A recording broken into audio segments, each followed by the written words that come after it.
सबसे बड़े लोकतांत्रिक बहस के शो देश की बहस में मैं दीपक चौरसिया अपने तमाम मेहमानों का, अपने तमाम दर्शकों का, अपने तमाम पैनलिस्ट का वंदन करता हूं, अभिनंदन करता हूं, नमस्कार करता हूं।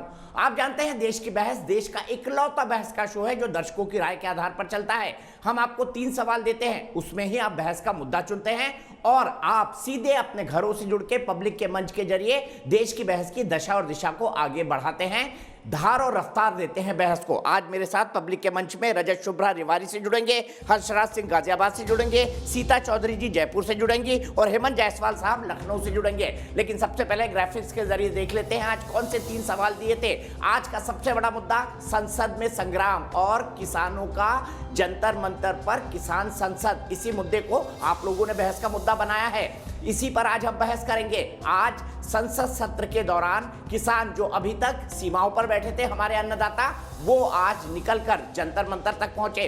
पुलिस से कई दौर की बातचीत हुई, उसके बाद पुलिस उनको खुद बसों में बिठाकर जंतर मंतर पर लेके आई। 200 किसानों के परिचय पत्र बने और उसके बाद वहां पर उन्होंने किसान संसद लगाई। जाहिर सी बात है वो संसद का ध्यान खींचना चाहते थे कि किसानों की समस्या सुलझ नहीं रही है, ये किसानों का मूल मकसद था। इस बीच संसद के अंदर भी खूब हंगामा हुआ, खूब संग्राम हुआ। किसानों के मुद्दे पर राज्यसभा और लोकसभा दोनों स्थगित हुए। यही नहीं, राहुल गांधी के नेतृत्व में कई सारी पॉलिटिकल पार्टी के सांसदों ने अलग अलग और कांग्रेस के सांसदों ने एक साथ मिलकर किसानों के मुद्दे पर प्रदर्शन किया। अकाली दल और बहुजन समाज पार्टी भी किसानों के मुद्दे को जोर शोर से उठा रही है। सवाल यह है कि इतने महीने से हमारे अन्नदाता बैठे हैं, 11 दौर की बातचीत हो चुकी है, लेकिन कोई नतीजा नहीं निकला। सरकार कहती है कि 3 कृषि कानून की वापस लेने की जिद छोड़े, संशोधन के लिए और एमएसपी पर बात करने के लिए सरकार तैयार है, लेकिन किसान कहते हैं कि बिलों की वापसी से कम पर कुछ राजी नहीं। तो गाड़ी कैसे आगे बढ़ेगी, इसी पर चर्चा होगी। लेकिन सबसे पहले देख लेते हैं आज क्या कुछ हुआ।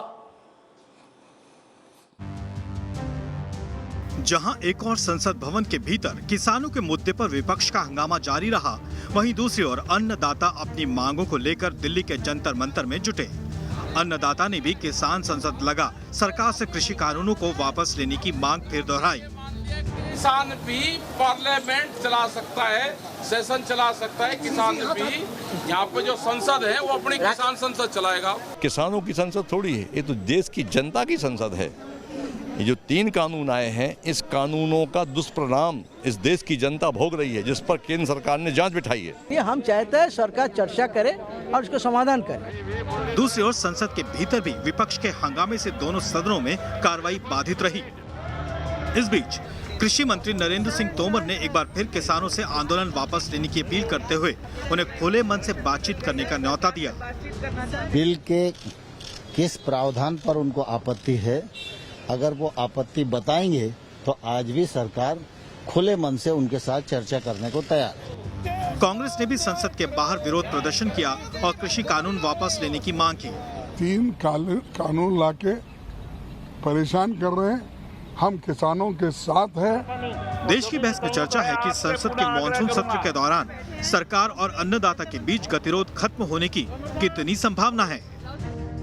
तो आइए सबसे पहले देख लेते हैं आज देश की बहस का सवाल क्या है। आप जानते हैं देश की बहस में हम एक सवाल पूछते हैं और सवाल पूछने के बाद आपसे हाँ या नहीं में जवाब लेते हैं। उसके बाद हम कार्यक्रम के अंत में दिखाते हैं कि देश के बहस की दर्शकों की राय इस सवाल पर क्या रही। ग्राफिक्स के जरिए देख लेते हैं आज का सवाल किसान आंदोलन से भी जुड़ा हुआ है। आइए देखते हैं ग्राफिक्स में आज का हमारा क्या सवाल है। जवाब देने के तरीके आपको पता हैं। अन्नदाता को किसान संसद के बजाय सरकार से बात करनी चाहिए। हम हाँ या नहीं में आपका जवाब मांग रहे हैं। आप हमारी वेबसाइट पर जा सकते हैं, मोबाइल ऐप को डाउनलोड कर सकते हैं, हमारे ट्विटर हैंडल का इस्तेमाल कर सकते हैं या फेसबुक पेज पर जाकर भी वोट दे सकते हैं। कार्यक्रम के बारे में कोई राय है, सुझाव है, आप शो के अंदर शामिल होना चाहते हैं तो हमें 9711002266 पर व्हाट्सएप करें।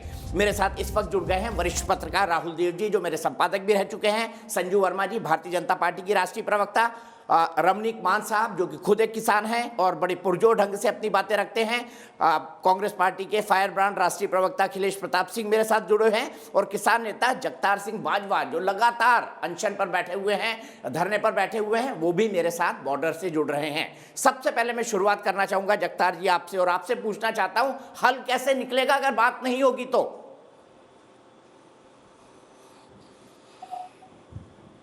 करने के लिए मना कौन कर रहा है? बात सरकार ने करनी, 11 बार बात करने आए, लेकिन सरकार हल करना तो चाहे।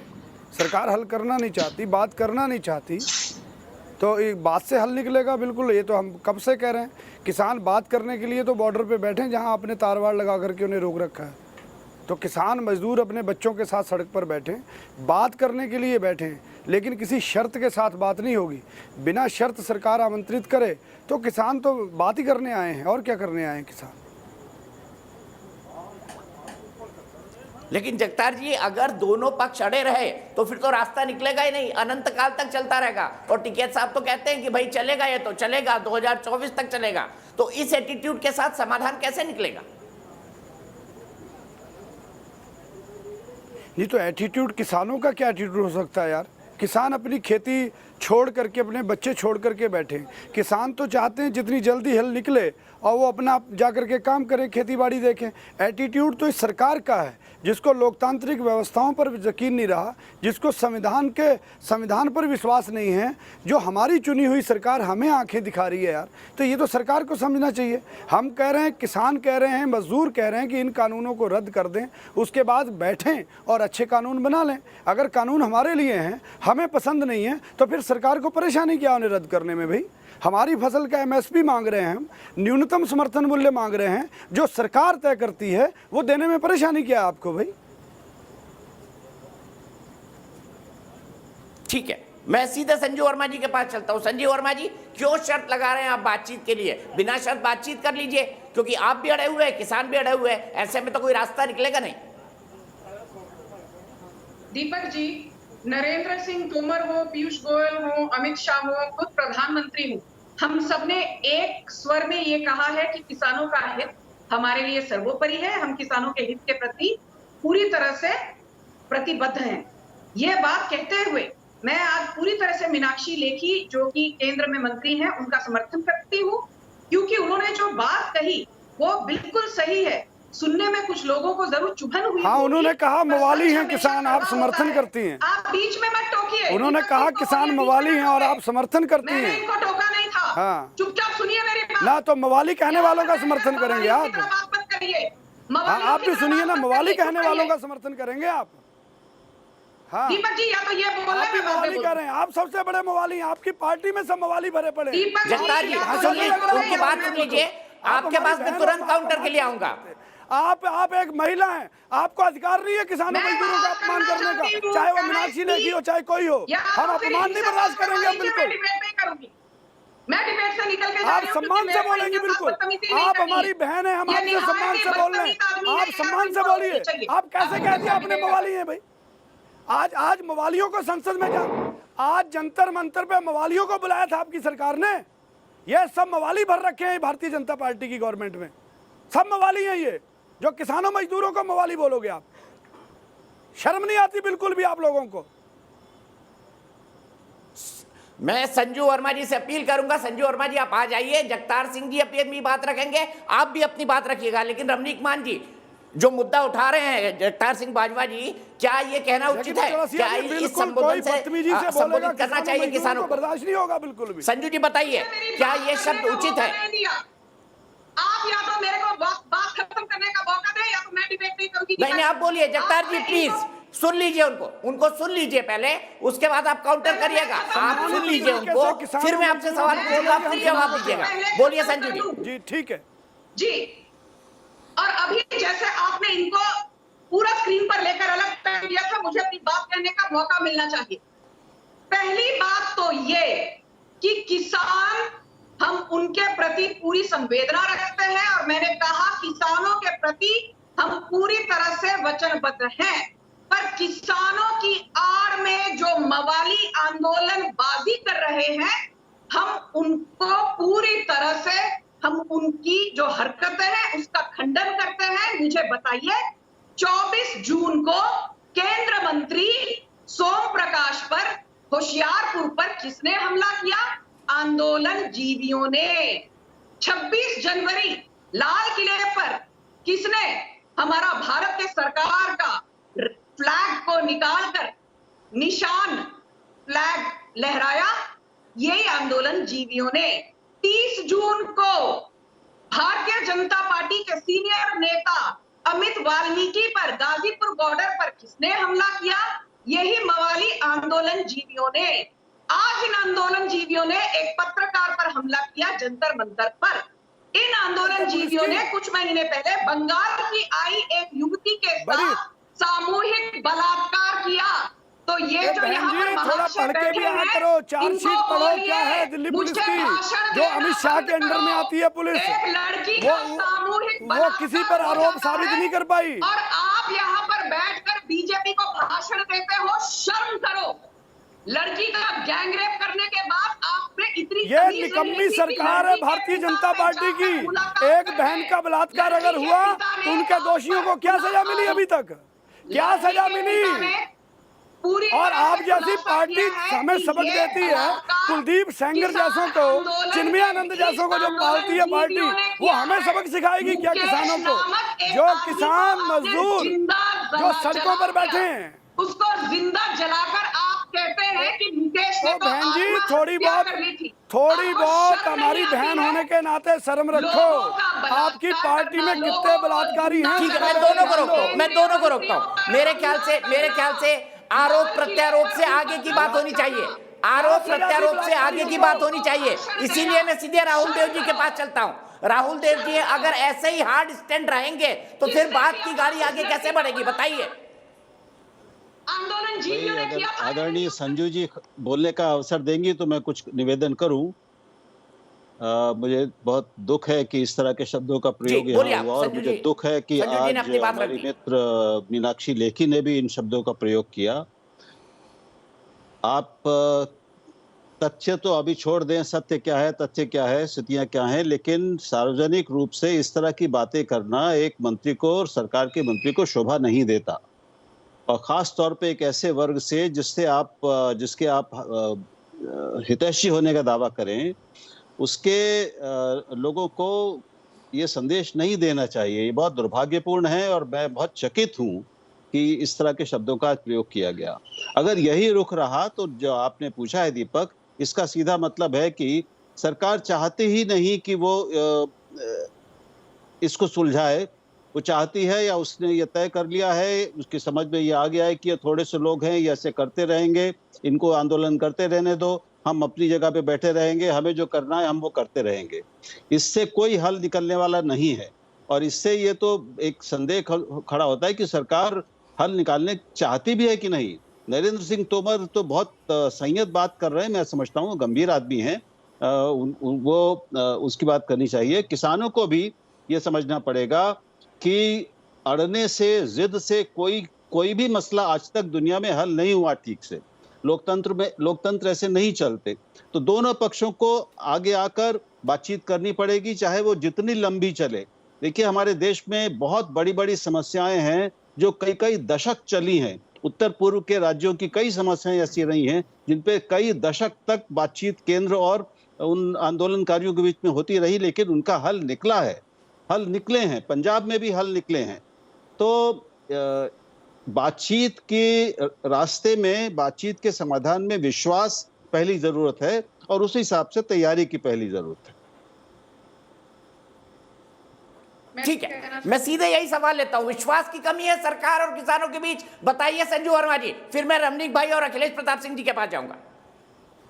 संक्षेप में थोड़ा मैं ये कहना चाहती हूँ दीपक जी कि सरकार ने अब तक 50 घंटों से ज्यादा वार्तालाप किया है किसान भाइयों के साथ। 11 बार बातचीत हो चुकी है।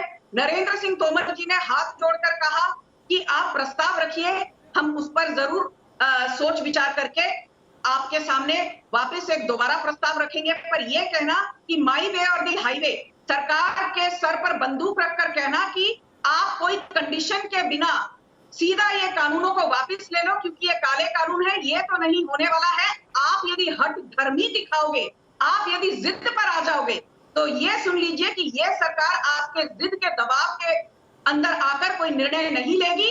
क्योंकि आज भी दीपक जी, आप आपके दर्शकों को जानना जरूरी है। ये सत्ता का सिर्फ घमंड गेहूं है। की बात कर रही हूँ, सत्ता का घमंड सिर्फ है। गेहूं इससे की बात पहले भी कर रही बहुत सी हूँ। सत्ताओं का घमंड है। गेहूं की ये सत्ता सार्वजनिक का घमंड है खरीदारी बहन। पिछले 3 ये महीनों बहन में जी सत्ता का घमंड सिर पे 65,000 सवार है जो करोड़ बोल की रहे हो आप। गेहूं की खरीदारी MSP पर हुई है। ये देश के 65,000 नौजवान, देश के करोड़ की किसान गेहूं देख रहे की हैं जिस खरीदारी घमंड में आप बोल रहे MSP पर हो, हुई है। जिस 1 घमंड में लाख बोल रही हो करोड़ की बहन, धान ये की देख रहे हैं देश के खरीदारी मजदूर MSP पर किसान हुई है। नौजवान। 1 लाख करोड़ की ठीक है धान की संजू वर्मा जी, खरीदारी मैंने आपकी बात मानी कि MSP पर खरीदारी हुई है। परेशानी है। हुई है। ये किस मवाली को लेकर आए हो आप? मैंने आपकी बात मानी। अखिलेश जी, अरे अखिलेश क्या जी, बात कर रही है संजू वर्मा भाई? संजू वर्मा जी दीपक, प्लीज उनको सही कहिए, शब्दों का वो इस्तेमाल करें। महिला है, उनसे इस भाषा की संजू अपेक्षा वर्मा नहीं जी की प्लीज जाती है। सही पार्टी शब्दों के का प्रवक्ता इस्तेमाल हैं करें, वो भी मेरे सम्मानित पैनलिस्ट है। नहीं, यदि वो हमारी बीजेपी सरकार पर इतनी ओछी शब्दों का इस्तेमाल कर उन्होंने इल्जाम लगाए हैं, तो जिस भाषा में वो बात करेंगे उसी भाषा में उनको मैं जवाब दूंगी। आपने सुना नहीं उन्होंने गृह मंत्री के लिए कितने अपशब्द का उपयोग किया? आपने सुना नहीं उन्होंने मीनाक्षी लेखी के लिए कितने अपशब्दों का उपयोग किया? हमने तो सिर्फ मवालियों को मवाली बोला है। किसान भाई तो हमारे बहुत प्रिय हैं। जो असल किसान है वो तो खेती में काम कर रहे हैं। वो हम तो भी MSP तानाशाहों को तानाशाह फायदा बोल रहे उठा हैं, हम भी जो घमंडियों लोग को घमंडी बोल रहे हैं, तानाशाहों को तानाशाह बोल रहे हैं, घमंडियों को घमंडी बोल रहे हैं, गुंडों को गुंडे बोल रहे हैं, बलात्कारी कुलदीप सेंगर जैसे, चिन्मयानंद जैसे उनको बलात्कारी बोल रहे हैं, और आप उनकी फेवर कर रही हो। शर्म नहीं आती अच्छा, आपको? लेकिन हम बिल्कुल भी। पॉलिटिकल बात क्यों करें? आप हम भारतीय किसान और जनता सरकार पार्टी के के बीच की प्रवक्ता बात करें ना। होने के नाते जगतार सिंह जी, फिर आपसे पूछे थे, मैंने संजू वर्मा जी को भी कहा, हम पॉलिटिकल बात क्यों करें? चलिए हम पॉलिटिकल बात क्यों करें? मैं सीधे मेरे एक दर्शक जुड़ गए हैं, रजत शुभ्रा रेवाड़ी से, उनके पास चलेंगे। लेकिन उससे पहले अखिलेश प्रताप सिंह जी, अखिलेश प्रताप सिंह जी, ये संकट तो बड़ा होता जा रहा है। दीपक जी, जाके प्रभु दारुण दुख दीनी, ताकि मत पहले हर लीनी। ये अंग्रेजों की भाषा बोल रही है दिल्ली की सरकार, बीजेपी की सरकार। जो ईस्ट इंडिया कंपनी पार्ट 2 जब थी, वो इसी तरह की भाषा बोलती थी। आज ईस्ट इंडिया कंपनी पार्ट 2 है, पहले 1 थी। और किसानों को बताया जा रहा मवाली, ये अन्नदाताओं को मवाली बताया जा रहा है। अन्नदाता मवाली नहीं है, ये महाबली है। शर्म नहीं आती मैं अगर आपको? इजाजत आपके राहुल गांधी इजाजत हो तो ने मैं बोलूं? चौकीदार चोर है। राहुल गांधी इनकी को सुन लें सुप्रीम आप, कोर्ट से माफी इनकी मांगनी सुन लें पड़ी। आप। आप यहाँ पर आकर भाषण दे रहे हो। राहुल गांधी की इतनी हिमाकत थी कि उन्होंने प्रधानमंत्री पर निशाना कसते हुए कहा था चौकीदार चोर है। आप लोग यहाँ पर आकर टीवी स्टेशन पर भाषण देते हो। आपके राहुल गांधी दिन रात बैठकर ट्विटर पर क्या करते हैं? अनाप शनाप बयान देते हैं, मोदी सरकार पर ओछे लांछन लगाते हैं, और राहुल गांधी की भाषा के बारे में ठीक है, जितना कम बोला जाए, उतना बेहतर है। आप सबसे हाथ जोड़ के रिक्वेस्ट करता हूं, मैं आप सबसे हाथ जोड़ के रिक्वेस्ट करता हूं, किसान हमारे अन्नदाता हैं। मैंने पहले भी कहा हम उनके लिए मवाली शब्द का इस्तेमाल ना करें। संजू वर्मा जी, मैं आपसे भी कह रहा हूं, जगतार सिंह जी से भी कह रहा हूं कि देश के माननीय मंत्रियों के बारे में किसी भी ओछी भाषा का, हल्की भाषा का इस्तेमाल ना करें। मैं आप सबसे अपील ही कर सकता हूं, क्योंकि अन्नदाता को हम अन्नदाता ही मानते हैं, और आपने इसीलिए उनको जंतर मंतर पर आज आने की अनुमति दी है। अखिलेश जी अपनी बात खत्म करिए। दीपक जी, यहाँ 24 घंटे लाइट आने वाले लखनऊ में लाइट चली गई है, इसलिए मेरी आवाज सिर्फ आपको सुनाई देगी। मैंने कहा आपसे कि ये जो किसानों को मवाली समझ रहा है, ये गलतफहमी में है। ये किसान इस देश के महाबली हैं। महाबलियों को मवाली कहने वालों को ये समझ लेना चाहिए कि इस तरह की भाषा उनके ताबूत में आखिरी कील साबित होगी। और जो सारा देश साक्षी है, किसान विरोधी मोदी और मीनाक्षी हैं। सिर्फ मोदी जी जब मुख्यमंत्री थे तो स्वयं उन्होंने कहा था कि हम MSP मैंडेटरी करेंगे, होना चाहिए। उन्होंने 2011 में रिपोर्ट दी थी, और ये सरकार भी कहती है। लेकिन देखिए, इस तरह की भाषा का यदि प्रयोग करेंगे तो क्या वार्तालाप हो पाएगा? और कोई कंडीशन रख के वार्तालाप होती है? किसान तो सिर्फ अपने MSP की गारंटी मांग रहा है कि आप, और वो भी सरकार तो खरीदती है। जो निजी प्लेयर खरीदेंगे उन बाउंडेशन हो कि हाँ वो MSP उनके लिए भी अखिलेश, मैं आपको 1 मिनट रोकूंगा। आपका फ्रेम बड़ा खराब लग रहा है, अजीब सा लग रहा है, आपकी आवाज कहीं से आ रही है, मैं समझ सकता हूँ। लाइट गई है, तब तक मैं एक दर्शक के पास चलता हूँ। जी जी जी, मैं इंतजार करता हूं आपके लाइट वापस आने का, या आपके पास बैटरी होगी वो लगा लीजिए, कम से कम आपका चेहरा तो दिखे। अजीब सा लग रहा है, आपकी आवाज आ रही है, सिर्फ चेहरा नहीं दिख रहा है। आपने अपनी बात खत्म की, अभी मैं चलता हूं रजत शुभ्रा के पास, रेवाड़ी। मेरे एक दर्शक जुड़ गए हैं। रजत जी क्या कहेंगे, बातचीत होनी चाहिए या नहीं? जी सर, शुक्रिया। तो सर मैं यही कहना चाहूँगा कि फ़िलहाल जो हमारी सरकार है वो हमारे किसानों की मांगों को समझ नहीं पा रही है। सर इनकी मांगों के पीछे एक डर दिखाई देता है सर, किसानों की मांगों के पीछे एक डर दिखाई देता है। मेन अभी तक क्या था सर, किसान जो अपनी फसल थी वो डायरेक्ट एपीएमसी पे मंडी पे बेच रही थी, और जबकि अभी फिलहाल ही में जो नया बिल पास हुआ जिसमें से एक बिल ये कहता है कि एक देश एक बाजार, जहां पे किसान अपनी पूरी फसल किसी अन्य राज्य में बेच सकता है, उसको एक उसके हिसाब से प्रॉफिट मिलेगा। अब बट सर किसान मेन अभी इस वजह से बहुत ज़्यादा डरा हुआ है कि इन सभी चीज़ों का बहुत बुरा प्रभावित ना पड़े एमएसपी पे, जहां पे सरकार सर उनको कोई गारंटी नहीं दे पा रही है।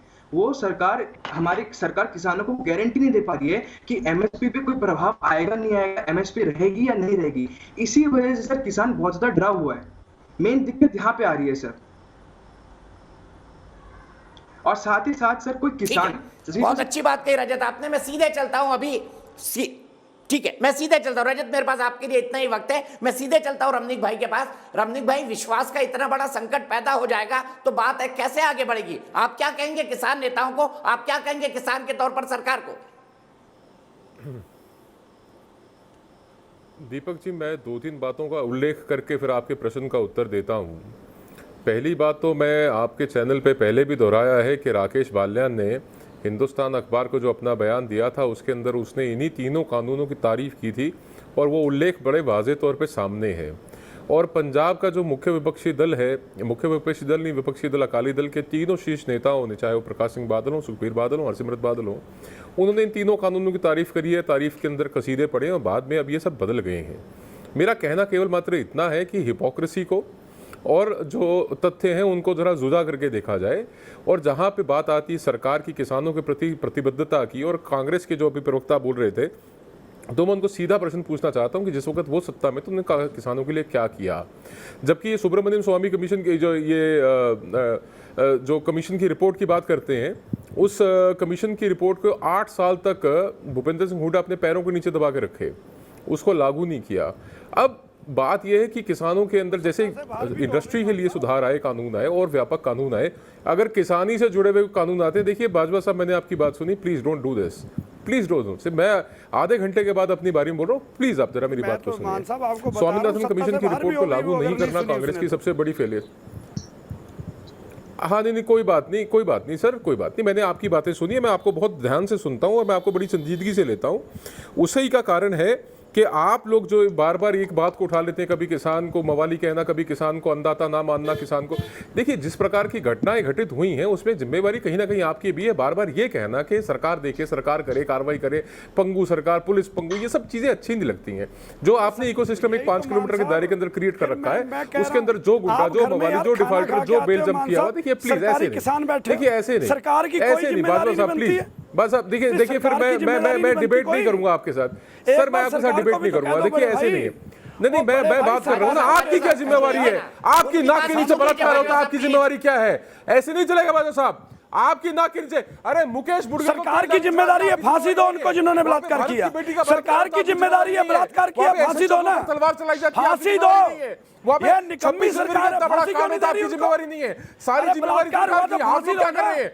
आप लोगों ने सिर्फ लाल झंडा उठाना है, आप हरी पगड़ियां पहन के कम्युनिस्टों का काम कर रहे हैं, आपको शर्म आनी चाहिए।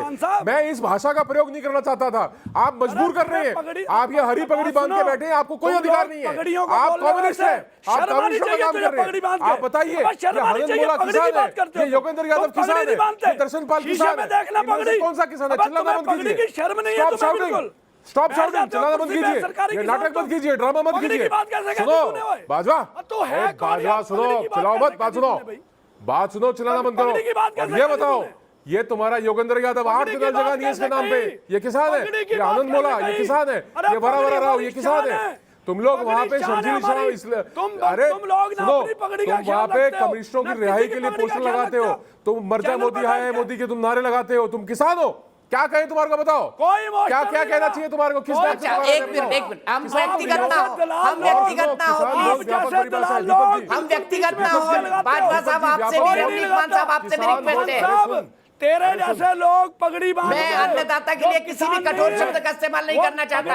शर्म नहीं है? हमारे चैनल की पॉलिसी बड़ी क्लियर है, किसान हमारे लिए अन्नदाता है। मेरे जैसे तो तुम 100 जन्म में मेरे जैसे नहीं हो सकते। मैं सच बोलने वाला आदमी हूँ। यह पगड़ी की सच नहीं है। मैं सच बोलने वाला आदमी हूँ। रमनीक मान सच बोलता है। तुम मेरे जैसे 100 जन्म में नहीं हो सकते। तुम्हें अपनी पगड़ी की बात बताता हूँ तुम्हारे को मैं। किसानों की पगड़ी यार एक तो के लिए जान दे दीपक भाई, ये चिकम चिल्ली की दुकान अच्छा, झगड़ा नहीं। मैं अपनी बात मैंने आधा घंटा रमनीक जी, बाजवा साहब दोनों से रिक्वेस्ट है, आप दोनों हमारे लिए अन्नदाता हैं, आप दोनों हमारे लिए किसान हैं। दीपक भाई देखिए, हमारे चैनल का बड़ा क्लियर मानना है, आपस में व्यक्तिगत ना हो प्लीज। बाजवा साहब उसकी बात सुन लीजिए ना। किसानों की पगड़ी के लिए जान दे देंगे, ये नहीं सहेंगे बिल्कुल। चौरसिया जी किसानों की पगड़ी के लिए अरे छोड़ो यार, तुम जाने दो। हाँ ये सुनो, ये फिल्मी डायलॉग ना किसी और दिन के लिए रखना। मेरे आगे तुम्हारे फिल्मी डायलॉग नहीं चलेंगे, मेरे आगे तुम्हारे फिल्मी डायलॉग नहीं चलेंगे। और सुनो, किसान बहुत व्यापक शब्द है। तुम दलाल हो, तुम पावर ब्रोकर हो, तुम लोग पावर ब्रोकर हो, तुम लोग किसान नहीं हो। किसान बैठा खेतों में और भारत के अंदर 70 करोड़ किसान है। तुम 7 लाख दिला दो वोटरों के ऊपर।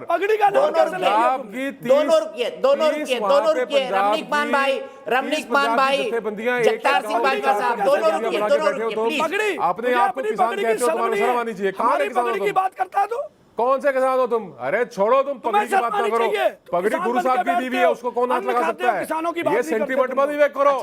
और सुनो, मैं दोनों से रिक्वेस्ट कर रहा हूं, मैं दोनों को रोकता हूं, मैं सीधे अखिलेश जी के पास जाता हूं। अखिलेश जी अपनी बात खत्म नहीं कर पाए थे, लाइन चली गई थी। फिर संजू वर्मा जी फाइनल काउंटर देंगी। मुझे बताइए अखिलेश जी, मुझे बताइए, आप आधी बात कह चुके थे। आधी बात में ये जानना चाहता हूं कि विश्वास का इतना बड़ा संकट अगर यहां पैदा हो गया है तो आगे का रास्ता कैसे निकलेगा? इसके बाद संजू वर्मा जी मैं सीधे आपके पास आऊंगा। अखिलेश जी एक भी बार नहीं बोल पाए। कोई विश्वास का संकट नहीं है। ये बिल इन दोनों ने उन दोनों के लिए बनाया, जब तक वो दोनों नहीं कहेंगे ये दोनों कुछ नहीं करेंगे। और ये दोनों वही कर रहे हैं कि बिल के जो किसानों की मांग है नहीं माननी है, वो तो बार बार कहते हैं। हालांकि स्वयं ये सरकार भी कहती है कि हाँ हम राजी हैं, एमएसपी रहेगी, खत्म नहीं होगी। अगर खत्म नहीं होगी सरकार कहती है तो उसको बिल में एक्ट में ला देने में क्या एतराज है? लेकिन नहीं करेंगे क्योंकि प्राइवेट प्लेयर जो इनके वो दोनों हैं वो नहीं चाहते इस बात को। अगर इनकी मंशा ठीक होती तो पार्लियामेंट में किसानों से, प्रतिनिधियों से बहस करके, पार्लियामेंट में बहस करके बाकायदा लाते, ऑर्डिनेंस ला करके, और जिस तरह से जल्दी जल्दी में किया अपने उन दोनों के लिए, तो इसे स्पष्ट है कि इनकी नीयत में खोट है।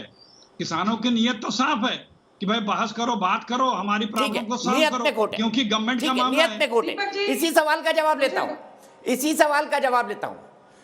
संजू वर्मा जी, आप पर सीधा सीधा आरोप है कि सरकार की नीयत में खोट है। सरकार बार बार कठोर शब्दों का इस्तेमाल करके मामले को उलझा रही है। ऐसे तो विश्वास का इतना बड़ा संकट पैदा हो गया है। आधे घंटे में कोई ऐसा शो नहीं देखा जिसमें इस तरह के शब्दों का इस्तेमाल हुआ।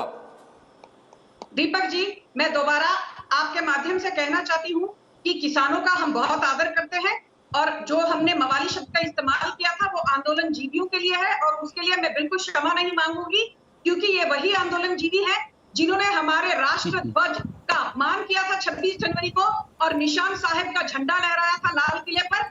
इन लोगों को क्षमा करना होगा, अपने देश के साथ गद्दारी करना।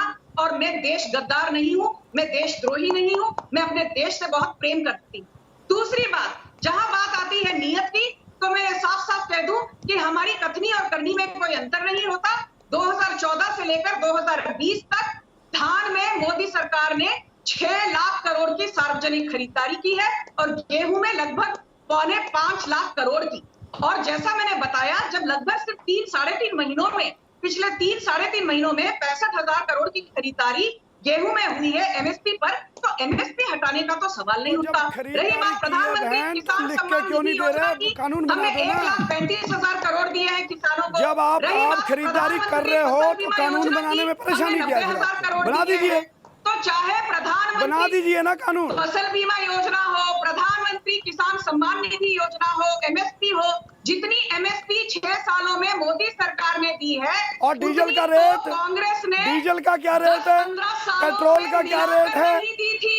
ना किसानों के डीजल का क्या रेट है, पेट्रोल कहाँ पर है? 370 भी तो बोल दो एक बार, कह दो 370 के बाद किसान परेशान हुआ, बोलो ना। इसलिए यहाँ पर आकर वो भाषण आप बोलोगे, रसोई गैस पे आ जाओ, वो मान साहब आप बोलोगे, आप जैसे दलाल लोग बोलेंगे, हम अपने विषय पे बोलेंगे, हमारा विषय है उस पर बोलेंगे, हम किसानी की लड़ाई लड़ रहे हैं। बोल ही रहे हो तो सब कुछ बोल ही रहे हो एक बार, के छोड़ेंगे, एमएसपी की गारंटी लेंगे, ये वाले मुद्दे तुम्हारे यहाँ दलाल जैसे बैठे हैं भाई, और मान साहब तेरे वर्गे दलाल बैठे हैं, आजंदे करो तेरे वर्गे दलाल बोल रहे फ्री फॉर ऑल हो रहा है, एक एक करके प्लीज बाजवा साहब एक एक दलाली करके। तेरी खोल के दिखावांगा मैं, तेरी दलाली खोल के दिखावांगा मैं, चिंता ना कर, डोंट वरी, डोंट वरी। हल निकालने की जिम्मेदारी हाँ चिंता न कर, तो जितने मर्जी दिखाएं, पावर ब्रोकर नहीं है, जितने मर्जी दिखाएं, किसके कहने पे बैठे हो मैं जानता हूँ, तैयार होंगे। समझ गया? प्लीज व्यक्तिगत ना हो आप। और जान तली के भीड़ की आड़ में बैठे हो, ये जो मोबोक्रेसी चल रही है तुम्हारी, किसे तो नहीं डरते, ये जो तुम भीड़ के पीछे छुप के बात करते हो आपने ना, अपनी बात खत्म की, मैं सीधे अपने एक दर्शक के पास जाता हूं, हर्षराज सिंह गाजियाबाद से। हर्षराज क्या कहेंगे, क्या इस बात आपको इस डिस्कशन को देखकर निकलता है कि हम संकट के हल की दिशा में आगे बढ़ रहे हैं या चीजों को और कॉम्प्लेक्स करते जा रहे हैं? हेलो सर, मेरी आवाज़ आप तक पहुंच पा रही है? हेलो जी बिल्कुल हर्ष, बोलिए आप। सर, ये जो आंदोलन हो रहा है जंतर मंतर के पास, आपकी आवाज आ रही है? सर ये जो आंदोलन हो रहा है, धन्यवाद सर, ये जो आंदोलन हो रहा है जंतर मंतर के पास, जिसका नाम किसानों ने किसान संसद रखा हुआ है, सर देखना बहुत दिलचस्प होगा कि आंदोलन आगे कैसे जाता है। अगर ये एक शांतिपूर्वक आंदोलन होगा तो ये बहुत ही महत्वपूर्ण कदम माना जा सकता है सरकार और किसान के बीच की कमी को दूर करने के लिए। लेकिन अगर ये उसके विपरीत रूप लेके एक हिंसक आंदोलन बन जाता है तो सर 26 जनवरी और लाल किले की यादें अभी भी हमारे मन में ताज़ा है और ये किसानों के लिए ही एक मुसीबत पैदा कर सकती है और उनकी जितनी भी पिछली मेहनत है उन सब पे पानी फेर सकती है। हालांकि दिल्ली सरकार, दिल्ली पुलिस और किसान तीनों ही इसे एक शांतिपूर्वक प्रदर्शन बनाना चाहते हैं, पर देखना बहुत दिलचस्प रहेगा कि इसका क्या परिणाम होता है और इसके क्या अंत होते हैं। क्या ये शांतिपूर्वक ढंग से अगर होता है तो ये काफ़ी एक बहुत ही अच्छा कदम है किसानों को अपनी बात पहुँचाने के लिए सरकार तक। ठीक है हर्षराज, बहुत बहुत शुक्रिया आपका। अब मेरे साथ भारतीय जनता पार्टी से इकबाल सिंह लालपुरा जी जुड़ गए हैं, रमनीक मान जुड़े हुए हैं, अभय दुबे जी थोड़ी देर में आएंगे और जगतार सिंह बाजवा। लेकिन सबसे पहले राहुल सर के पास चलूंगा। राहुल सर, विश्वास का ऐसा अभूतपूर्व संकट मैंने अपने पत्रकारिता इतिहास में आज तक नहीं देखा कि इस तरह का संकट पैदा हो जाए, दो इस तरह के फाड़ हो जाए सरकार में और आंदोलनकारियों के बीच। ये तो डेड एंड की तरफ बढ़ रहे हैं। आपको ये बातचीत देखकर ऐसा नहीं लगता? और मैं ये फिर दोहरा दूं, किसान हमारा अन्नदाता है, हम अन्नदाता ही मानते हैं और हमारे लिए वो अन्नदाता ही रहेगा और अन्नदाता भगवान होता है। दीपक, मैं समझता हूं कि आज की इस अपने चैनल की बहस देखकर तो कुछ भी अनुमान हमें नहीं लगाना चाहिए। ये जो बातें हो रही हैं बिल्कुल असाधारण है, बहुत दुर्भाग्यपूर्ण है। मैं सभी अपने इन सभी मित्रों पर चकित हूँ जिस भाषा और मुद्रा का इस्तेमाल वो कर रहे हैं, शैली का इस्तेमाल कर रहे हैं। जाहिर है कि कोई भी बातचीत ऐसे ना होगी, ना सरकार के साथ जो पिछली भी 11 बार बात हुई है वो भी ऐसे नहीं हुई है और कोई भी बातचीत ऐसे नहीं होती। तो इस बातचीत को कोई भी हम प्रमाण ना माने, ना कोई संकेत माने। लेकिन ये जरूरी है कि दोनों ओर से, और किसानों मतलब किसान की भी जिम्मेदारी है, किसान नेताओं की भी, लेकिन उससे ज्यादा बड़ी जिम्मेदारी सरकार की है कि वो विश्वास अर्जित करे। ये सारी बातचीत सब खुलेआम आमने सामने बैठ के नहीं होती, कई बार मध्यस्थ लोगों की भी जरूरत होती है, उनका इस्तेमाल भी किया जाता है। तो संवाद के चैनल खुले रहने चाहिए। मैं आशा करता हूं कि बातचीत किसी स्तर पे हो रही होगी, नहीं हो रही है तो होनी चाहिए, क्योंकि 9-8 महीने से भारत और दुनिया भी देख रही है कि किसान लगातार आंदोलनरत हैं। सही गलत ये फैसला तो बाद में होगा, सुप्रीम कोर्ट इसमें बीच में आ चुका है। किसानों की जिद ये है और ये गलत जिद है कि वो सुप्रीम कोर्ट की बात भी नहीं मानेंगे। सुप्रीम कोर्ट ने एक समिति बना दी, आपने समिति को इनकार कर दिया। ये पहले ही घोषित कर दिया कि हम समिति कुछ भी करे हमें मानना ही नहीं है, हमें सुप्रीम कोर्ट भी अगर कोई फैसला देगी तो हम नहीं मानेंगे। ऐसे कैसे बात चलेगी? तो वो अपना ही पक्ष कमजोर कर रहे हैं। जनता की अदालत में अगर उनको जनता का वो समर्थन अपने साथ रखना है, सहानुभूति रखनी है, तो उनको अपना रुख भी लचीला रखना पड़ेगा और जिसे हम कहते हैं रीजनेबल रखना पड़ेगा। और उसका मतलब है कि आप बातचीत के लिए तैयार हों, आप जिद मत करें, अड़े नहीं। ठीक बात है। बाजवा साहब, मेरा यही सीधा सवाल आपसे, उसके बाद मैं इकबाल सिंह जी के पास जाऊंगा। आप संसद की नहीं मान रहे हैं, आप सुप्रीम कोर्ट की नहीं मान रहे हैं, आप जो मंत्री बातचीत कर रहे हैं उनकी नहीं मान रहे हैं, सुप्रीम कोर्ट कानून सस्पेंड कर चुकी है, फिर सिर्फ वापस लेने की मांग, उसके बाद आगे की बात, ये तो अड़ने वाला रुख है ना। ये रुख भी आपका सरकार के नजरिए से नहीं, लेकिन मैं एक आम आदमी के नजरिए से बोल रहा हूं। सिंधु बॉर्डर, टीकरी बॉर्डर जो आपने बंद कर रखे हैं, वहां के लोग आजकल भूखे मरने की नौबत आ गई है, वहां की छोटे छोटे दुकानदारों की, उनके बारे में भी सोचिए आप प्लीज। अब मैं दीपक जी बड़ी विनम्रता से कहना चाहूँगा, अब एक बात, इसको मेरा थोड़ा सा समय देना। आपने बात कही लोगों के भूखे मरने की नौबत आ गई है, किसान तो फांसियां ले रहे हैं, किसान सल्फास खा रहे हैं, किसानों की बेटियों की शादी पे किसान उससे पहले फांसी ले लेते, नहीं बेचारे कर पाते। कब से आज सड़क पर अगर किसान मजदूर बैठे तो क्या शौक से बैठे इतनी गर्मी में, क्या शौक से बैठे इतनी ठंड में?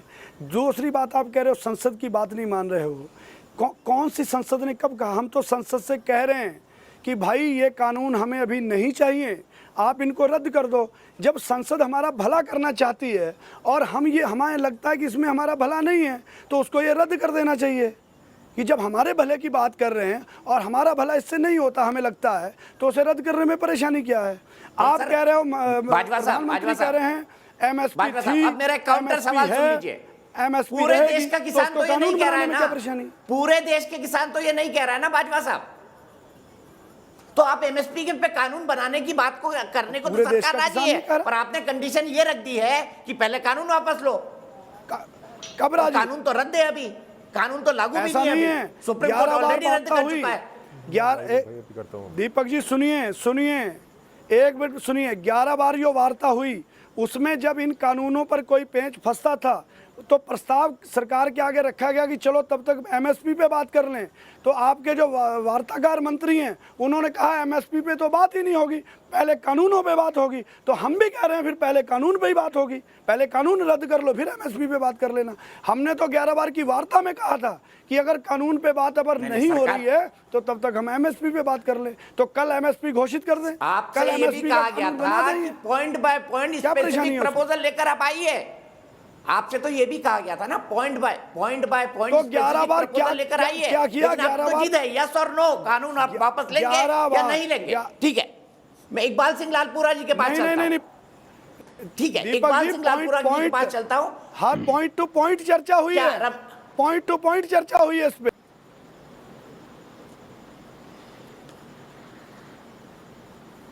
सरकार तो एमएसपी के मामले में ओपन है ना, सरकार ने तो मना नहीं किया एमएसपी पर कानून या लिखित आश्वासन देने के बारे में, कभी मना नहीं किया। तो मना नहीं किया तो बना क्यों नहीं देते कानून? यार कैसी बात कर रहे हो दीपक जी? अरे बना दो ना कानून, मना नहीं किया तो हम तो मांग रहे हैं, आप कह रहे हो मना नहीं किया, तो बनवा दो कानून सुबह। ठीक है, ठीक है, ठीक है, ठीक है। रमनीक मान जी, क्या सरकार ने किसानों को मौका नहीं दिया, आपको ऐसा लगता है? और प्लीज मैं सबसे रिक्वेस्ट करूंगा संयत भाषा का इस्तेमाल करें।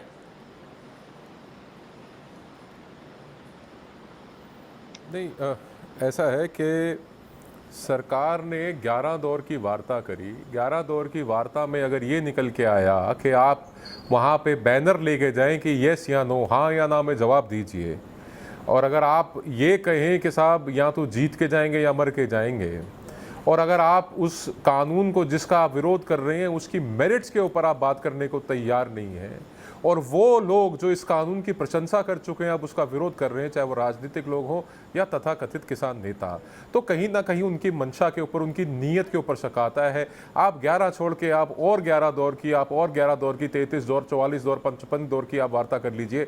जब तक इनका जो ढीठपना, जो जिदपना है वो नहीं छोड़ेंगे, जब तक ये अपनी नेतागिरी का लालच नहीं छोड़ेंगे, तब तक इसके अंदर हल निकलना बहुत कठिन है। और मैं एक बात और यहाँ पे कहना चाहता हूँ, मैं एक बात और कहना चाहता हूँ दीपक भाई, बाजवा साहब यार प्लीज होल्ड योर किसानों को मान सब ढीठ कह रहे हो, चिल्ली मत करा करो यार। आपने अपनी बात कही, मैं आपके बीच में बोला, आपकी जुबान जो है ना, आपके बीच में मैं बोला, सुनो आप हो ना यार, आप ढीठ भी हो, आप कम्युनिस्ट भी हो, आप जिद्दी भी हो, आपको नेतागिरी का चस्का भी है, और आप लालची भी हो, आप और प्लीज अब मेरी बात कहने वाले होते हो यार। अब ढीठ तू है, ढीठ तेरी सरकार है यार। 11 मैं बता रहा हूँ ना, मैं सिद्ध कर देता हूँ, 11वीं दीजिए मैं बार सिद्ध कर देता हूँ। लेके आप मुझे 1 मिनट का समय दीजिए दीपक भाई, मैं अभी सिद्ध कर देता हूँ। देखिए सुनिए, संसद में कानून बने, संवैधानिक तरीके से बने कानून, उसको आपने नहीं माना, प्रशंसा करके आप फ्लिप कर गए, आपकी हिपोक्रेसी है। संवैधानिक सरकार के बाद सुप्रीम कोर्ट में गई, सुप्रीम कोर्ट ने कमेटी बताया, उसको आपने एजेंट बता दिया। मेरे जैसे लोग आके अगर कानून की बात करते तो आप हमारे को दलाल कह देते हैं। तो आपको एक बार अपने गिरिबान में झांक के देखना चाहिए कि आप कितने सच्चे हैं। अरे नहीं यार, देखो बाजवा साहब, ऐसे अच्छा नहीं लगता, आप मचोड़ आदमी हो। मैं आपको 2 बातें और सुनाऊंगा, आपको बुरा लगेगा, आपका खून गर्म है, कोई बात नहीं। हाँ नहीं, ये मोबोक्रेसी, ये भीड़ के पीछे जो आप छुप के आप बातें कर रहे हैं, आप सुनिए। और मैं बताता हूँ, आपने कहा किसान सल्फास खा रहा है, उत्तर लीजिए ना। जब आप सवाल उठाने की क्षमता रखते हैं बाजवा साहब, उत्तर लेने का दम रखिए। अरे सुनो, वो उसके जिम्मेवार आप हो। आपका राकेश बाल्यान है, योगेंद्र यादव है, हनन मोला है, डॉक्टर दर्शन पाल है। आप जैसे पावर ब्रोकर्स उन लोगों की मौत के जिम्मेवार हैं, आप लोग हैं जिम्मेवार। और आपने कहा किसान सल्फास खाता है, तो 1995 से लेकर 2015 के बीच में ऑन रिकॉर्ड है 3,17,948। बंद करना और चिल्ला मत यार, बाद में मेरी गल सुन ला, बाद में गल सुन यार, अरे रौला ना पाया कर यार, बाजवा रौला ना पाया कर, गल सुन, निकम्मा है तू, जरा काम छड़ के खेती छड़ के बैठे बढ़ रहे थे। यू आर निकम्मा, दोनों के पॉइंट में मेरिट से मैं मर्यादा रख रहा हूँ, मैं सम्मान कर रहा हूँ दीपक भाई की बात का। अगर तुम मैं सबसे बोल रहा हूँ, मर्यादा रखिए, आप भी रखिए प्लीज। तुम्हारी औकात दिखानी पड़ेगी, तुम गरिमा से गिरोगे ना बाजवा, तुम्हारी औकात दिखानी पड़ेगी। सुनो मेरी बात को, मिस्टर मान, ये चीखम चिल्ली की दुकान बंद करो और बात सुनो। तो दिख गई 3,17,948 जी के पास गरीब आदमियों की इकबाल सिंह लालपुरा जी घूमते हो फॉर्च्यूनर के अंदर, एंडेवर के अंदर। चप्पल पहनने को पैसे नहीं है विदर्भ में किसान के पास, चप्पल पहनने के लिए पैसे नहीं है आंध्रा में, तमिलनाडु में किसान के पास। तुम लोग किसान हितैषी हो, पावर ब्रोकर हो तुम लोग, तभी तो बैठे हो बॉर्डरों पे ताकि कहीं तुम्हारा हिस्सा पड़ जाए, कोई तुम्हारे को देख ले। तुम्हारा कोई मतलब नहीं किसानी से, झूठे मक्कार लोग हो। और बताऊं, ये मक्कारी बंद करो, सच्चाई पे आओ, और जो तुमने बात करनी है किसान से बोलो कि सरकार हमारे को ये तब्दीलियां चाहिए। इकबाल सिंह लालपुरा जी के पास चलता हूं। लालपुरा जी, विश्वास का इतना बड़ा संकट क्यों है सरकार और किसानों के बीच? विश्वास का कोई संकट नहीं है। सरकार आज भी बोल रही है, नरेंद्र तोमर जी ने बयान दिया कि हम बातचीत करने के लिए तैयार हैं। बातचीत हमेशा खुले मन से होती है। 11 दौर की बातचीत हुई, 22 जनवरी को बहुत सारी बातें सेटल हो गई। फिर वो रात को आके क्या हुआ कि सुबह उसको कह दिया कि हम इस बात को नहीं मानते। ये जो किसान भाई अपने मन से फैसला करें, और जब से 2014 से अभी बात हो रही थी खुदकुशियों की, पंजाब में कांग्रेस पार्टी की सरकार है, 4.5 साल पहले इस बात पे आई थी कि हम किसान का कर्जा माफ कर देंगे। 2000 से ज्यादा किसानों ने खुदकुशी की है वहां। तो बोलिए वहां उनके खिलाफ क्या एजिटेशन हुई? और वो जो है उनके बहकावे में आके वहां से इनको इधर भेज दिया। बात यह है, सरकार बात करने के लिए तैयार है। किसान घाटे का सौदा है, किसानी में कोई भी जो है किसी किस्म की आमदनी नहीं है। सरकार ने स्वामीनाथन रिपोर्ट लागू करने की कोशिश की, 22 उसी के लिए सब कुछ हो रहा है। 22 आइटम्स है जो एमएसपी में आती हैं, सब में उनमें से 60% में तो ऑलरेडी जो एमएसपी है डबल हो चुकी है। बाकी के लिए भी किसी में 40%, किसी में 50%। हमें डबल चाहिए ही नहीं, हमें तो सिंगल की गारंटी दे दो। मतलब ये तुम्हारी दो मुही बातें यार। तुम कह रहे हो डबल हो चुकी है, हम कह रहे हैं सिंगल दे दो लिखित में, दे क्यों नहीं रहे फिर? अरे वो तुम्हारे पिता जब की डबल उम्र है जिनको तुम यार कह रहे हो बाजवा साहब, तो सिंगल दो ना, लिख के मर्यादा रखो। सारे यार नहीं होते, सुनो मेरी बात, सारे यार नहीं होते। तुम्हारे पिता की उम्र के लालपुरा साहब जरा तमीज से बात करो। यार क्या होता है? हम मान साहब हम मर्यादा याद आ गई, और तेरे अर्गे नु आप मर्यादा था। हाँ तो यार थोड़ी ना तुम्हारे यार बापू जी को तुम्हारी पिता की उम्र के हैं, तुम हो भी नहीं सकते यार, हो ही नहीं सकते। इनको चुप कराइए। तुम गद्दार हो यार, तुम यार कैसे हो? प्लीज सिर्फ इकबाल सिंह जी की आवाज, मैं माफ कीजिए आवाज रोक रहा हूँ, आप माफ कीजिए आवाज रोक रहा हूँ, माफ कीजिए आवाज रोक रहा हूँ, सिर्फ इकबाल सिंह लालपुरा जी, उसके बाद अभय दुबे जी। लालपुरा जी कंप्लीट करिए। किसानी के पक्ष में सरकार ने इसके चीफ मिनिस्टर की कमेटी बनाई, नीति आयोग ने सबसे बातचीत की। राज्यपाल साहब आप कहते हैं कि मैं मीटिंगों में शामिल हुआ हूं। त्रिकेश टिकैत जी कहते हैं जून में कि ये मेरे पिताजी की जो पुरानी मांग थी वो पूरी हो गई। सरकार अब भी चाहती है, कहीं भी कोई लगता है कमी, क्योंकि ये सारा आंदोलन डर, वहम और भ्रम पे पैदा किया जा रहा है, तो उसको बातचीत के द्वारा हम हल करने के लिए तैयार है। आज भी नरेंद्र तोमर जी कहते हैं कि हम बात के द्वारा आप आइए, हम बात करने के लिए तैयार हैं। सरकार ने तो कभी बातचीत से मना ही नहीं किया।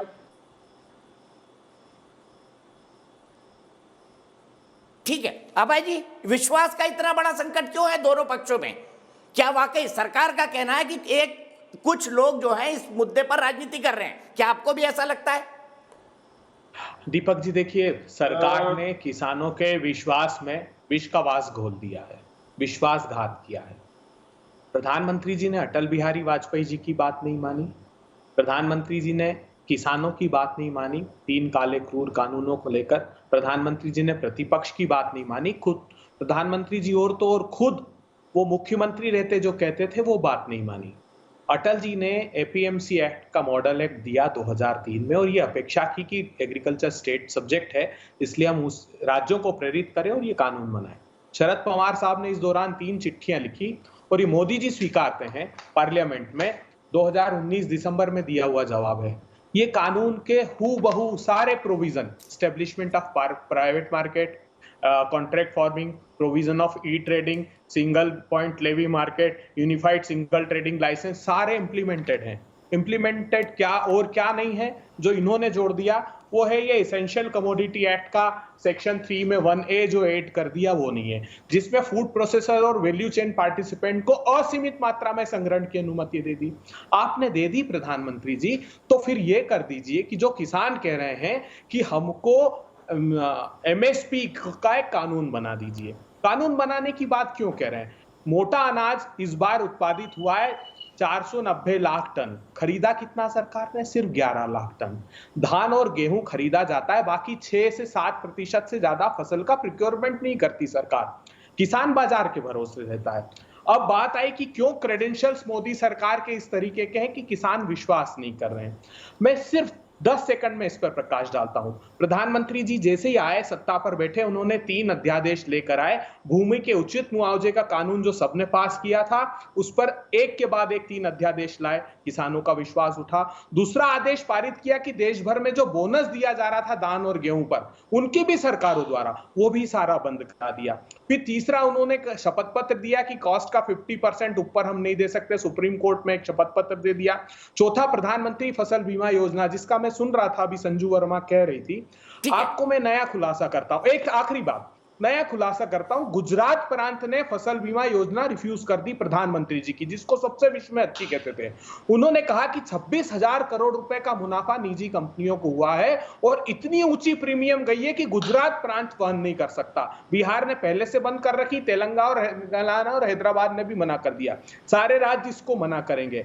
और 20,000 रुपए इनपुट कॉस्ट प्रति इस मुद्दे पर आएंगे, इकबाल सिंह जी बताएंगे, क्योंकि उनकी बहुत गहन स्टडी है। अभय जी बहुत लंबा हो रहा है, अभय जी बहुत लंबा हो रहा है। मैं अपनी एक दर्शक सीता चौधरी जी जयपुर से जुड़ गई है, उनके पास चलूंगा। सीता जी, क्या सोचती है आप इस आंदोलन के बारे में? एक्चुअली में अगर हकीकत में देखा जाए तो ये किसानों का आंदोलन है ही नहीं। ये तो किसानों के किसान, आपको पता है, सिर्फ गाँव में भारत की अधिकांश आबादी 70% 80% आबादी गाँव में निवास करती है। और गाँव के जो किसान होते हैं वो बिल्कुल भोले वाले होते हैं। वो भूमि का सीना चीर के अन्न, बहुत पसीना बहाकर, ना धूप देखते ना छांव देखते, और अन्न पैदा करते हैं। और जो अन्न पैदा करते हैं तो उनको उचित मूल्य भी मिलता है। लेकिन हकीकत देखी जाए तो राजस्थान के किसानों को कोई दिक्कत नहीं है। हनुमानगढ़ और गंगानगर 2 जिले जो पंजाब की सीमा से सटे हुए हैं, उन किसानों को, वो बोले वाले किसान है जो पंजाब के किसानों के बहकावे में आ गए। और आपको पता है कि सर, किसान जब बहकावे में आ जाते हैं तो वो कुछ भी करने के लिए उतारू हो जाते हैं, तो वहाँ जाके दिल्ली पे धरने पे बैठ के, और ये एक्चुअली देखा जाए तो किसानों का कोई धरना नहीं है, ये तो उनके भोले वाले किसानों के कंधे पर बंदूक रखकर एक सरकार के खिलाफ एक आंदोलन जारी किया गया था। और सरकार ने भी जब बार बार ये आंदोलन कर रहे थे तो उनके माननीय अपने सेंटर मिनिस्टर है तोमर साहब, उन्होंने बार बार बुलावे का न्योता दिया और बार बार वे गए भी, लेकिन वो बेकार में आए भोले किसान थे, तो इस समस्या का संशोधन नहीं हो पाया। ठीक है सीता जी, आपको लगता है कि किसानों के कंधे पर बंदूक रखकर चलाई जा रही है कुछ किसान नेताओं द्वारा, क्या यह हकीकत है? इसी पॉइंट पर मुद्दा करेंगे। बहुत अच्छी बात सीता जी ने कही है कि क्या कुछ किसान नेता किसानों के कंधे पर बंदूक रख के सरकार के खिलाफ राजनीतिक एजेंडा चला रहे हैं। ब्रेक के बाद